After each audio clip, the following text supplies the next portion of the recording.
Адас курсунун биринчи баскычында 7 сабак болот. Бул сабактар боюнча мисалы кыскача бир маалымат берип кетейин дедим.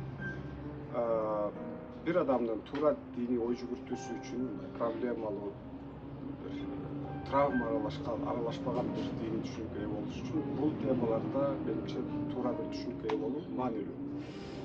Пайдабалдык бир мааниси бар деп ойлойм. Биринчиси динди түшүнүүдө акылдын орду деп койгонбуз. Бир топ суроо, бир топ проблема ушул жерге байланышкан.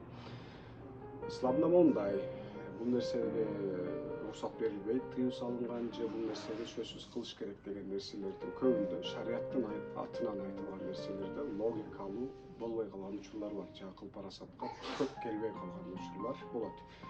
Эң көп суроо ушул жерден чыгат. Эмнеге ислам эң туура дин болсо, муну алып келген киши Мухаммед пайгамбар эң акылдуу кишилердин бири болсо, бирок эмнеге мунун принциптерин биз туура түшүнүп жашай турган моментте акылга, логикага туура келбеген нерселерди бизге буйрат, же акылга туура келбеген нерселерди бизди тыят деп, мисалы ушул жерге байланышкан суроолор өтө көп болот. Андыктан деги эле динди туура түшүнүүдө, исламды туура түшүнүп, туура жашоодо акыл жүгүртүүнүн орду канчалык, ушул тема биздин адас курсунун биринчи сабагы.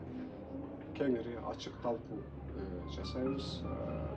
Группанын ичинде албетте суроолор ачык берилет, жооптор ачык айкын болот. Ушул биздин биринчи сабагыбыз.